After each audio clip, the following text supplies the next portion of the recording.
Us right now from CBS Sports, Dave Richard. Good morning, David.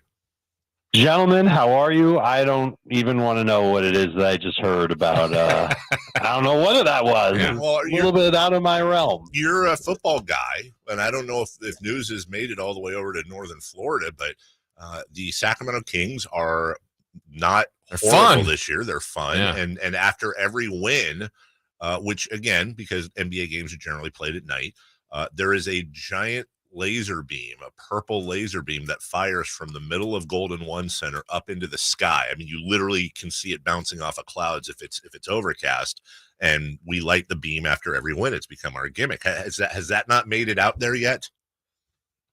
It hasn't made it out to South Florida, but I know about it because I follow Carmichael Dave on Twitter. So I am on top of what's going on. Yes. I have known more about the Sacramento Kings than I've ever wanted to because of Phil Oates and because of Carmichael Dave. And by the way, that's right. I forgot Dave weighed in earlier this week when my privacy was invaded at the game eating popcorn. Mm-hmm. He chided me for thinking that was private. Yeah, good point. I do that at home all the time. What, chide me or eat popcorn? Both. Yes. Jason's right.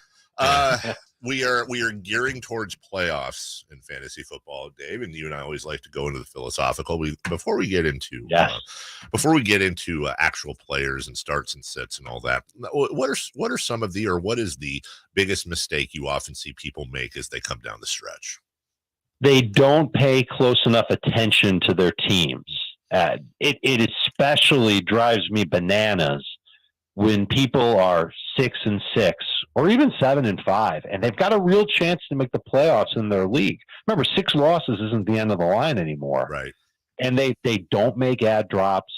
They don't look a week ahead. And if you're listening and that's you need to look ahead, especially this week, because next week, week 14, it's the mother of all binados. Last week of the fantasy regular season, and 6 teams on bye. Everybody's going to be missing somebody next week. And if you don't get ahead of it now, it might cost you, a player that you would otherwise want on waivers that you can't get because you got to pick up a DST or another quarterback. So just simply paying attention is the number one thing that really grinds my gears when it comes to fantasy managers that do something wrong at this point in the year. All guests come to you from the Folsom Lake Honda hotline. Folsom Lake Honda, your one-stop Honda shop. Dave, there's a name that's Dave and I were just talking about. Deshaun Watson hasn't played in a long time. If someone drafted him, you've obviously just stashed him away. Any interest in him, first off this week, but even in the coming weeks? There's definitely interest in the coming weeks. I think it goes without saying. Just to refresh your memory, he's got a career completion rate of 68%.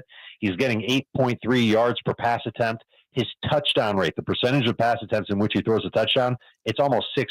That's absurd. It's great. Very good numbers. He even averages almost 6 yards per carry. Remember, he also runs with the football. So remember that when it comes to Deshaun Watson, and just keeping it on the field with Deshaun Watson, I think he's going to end up being pretty good for Cleveland. But I think there will be some rust to knock off this week against the Texans. I'm sure he wants to get some semblance of revenge after they traded him away and didn't let him play last year. But I would expect a modest game, even in this great matchup. The Browns can still run the football. So he's outside of my top 12. There are some other quarterbacks I like, but I like Geno Smith better. I like Trevor Lawrence better. I like Derek Carr better than Deshaun Watson this week. But I do think in time he will end up being necessary for the Browns to win some games, and he will put up some huge numbers. So if you're one of the fantasy managers that drafted him and you've been waiting all this time, you should be rewarded. But it probably would have been smarter if you hadn't have drafted him, waited for somebody else to cut him, and then you picked him up off the waiver wire maybe 3 weeks ago. That would have been the smarter move. Dave Richard, CBS Sports, with us. When I first saw this question on the text line, I thought it was a silly question. Then I started looking at their week-to-week scoring. David Montgomery or Antonio Gibson?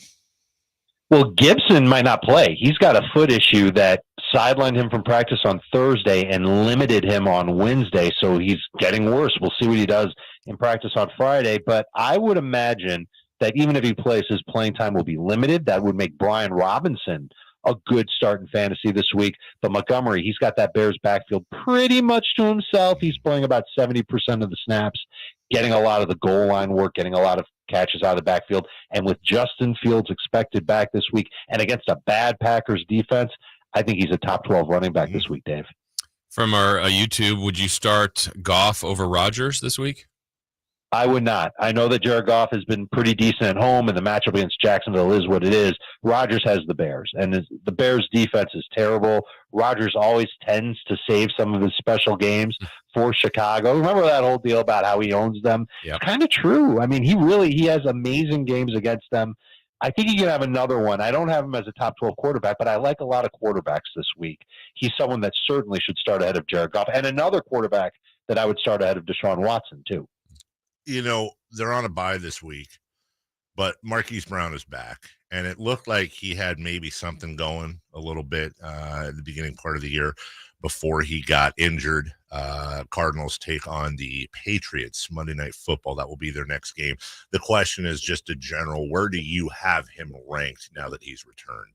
Well, the reason why he had something going in the beginning of the season was because DeAndre Hopkins was sidelined. He was suspended is really the term that I should use, and he missed the first 6 games of the year, and Brown took advantage. He was the number 1 receiver for Arizona in those games, but now Hopkins is back. He's clearly the number 1 guy, not just in general, but certainly when they get in the red zone. That's why he was brought to Arizona in the first place. So I think you look at Brown as one of those wide receivers, and there's a lot of them this year, Dave, that have all kinds of upside. You just don't know when they're going to pop off. You know that they've got potential to have 90 yards and 2 touchdowns in a game, and it doesn't even matter who they play. He's one of those guys, and you start those guys in your flex spot. You use them as a number 3 receiver. That's what Brown is now. If you're in a league with only 2 wide receivers and no flex, I don't know if you're starting Marquise Brown. We don't always talk about defense, but the 49ers have been so elite the last couple of weeks. Playing a really good offense in Miami. It's always, what are your options? But where do you rank the Niners defensively this week on your list? Top 8.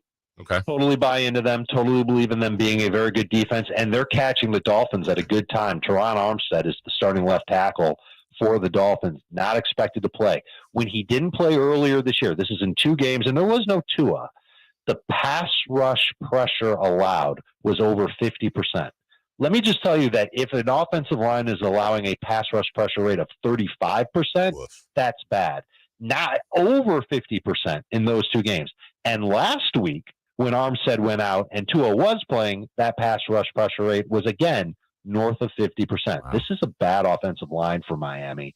I think the 49ers defense is going to get themselves a bunch of sacks and probably some turnovers as well. Tua is not a top 5 quarterback for me this week like he normally is. He's closer to 12, and the 49ers defense is one that I would not mind using despite all the numbers that the Dolphins offense has put up this year. So I was at my regular Saturday night spades game. We play with another couple, my wife and I, and a friend of mine and his wife, and we play almost every single weekend. And all of a sudden, while one of the girls was shuffling between hands, I hear a voice coming out of my friend's phone, and it's my voice, which is weird. And then he flips his phone up, and it's the YouTube feed of you and I having our conversation last week about quarterback scoring in fantasy football leagues. See, it was his league that I refused to enter that I was referring to. And he and I have argued about this for years and how terrible I think that is. And that left a really bad taste in my mouth. And I wanted to revisit the subject for those who didn't tune in last week. My buddy's scoring system, and apparently CBS Sports scoring systems, have both running back, wide receiver, and quarterback touchdowns worth 6 points. I find this, it makes me want to punch a teddy bear. And what really bothers me is that you are an incredibly smart person at fantasy football, especially, and you're all over it. Please help convince me as to how that doesn't just completely overload quarterbacks with scoring. Well, it does. It absolutely does. It makes quarterbacks certainly higher point getters than other positions. But if I'm in a league with 9 other dudes or 11 other people, and we're setting up lineups with only one quarterback, then everybody has that same opportunity to take that advantage, and that lowers the demand for it. And so if you're trying to create some sort of,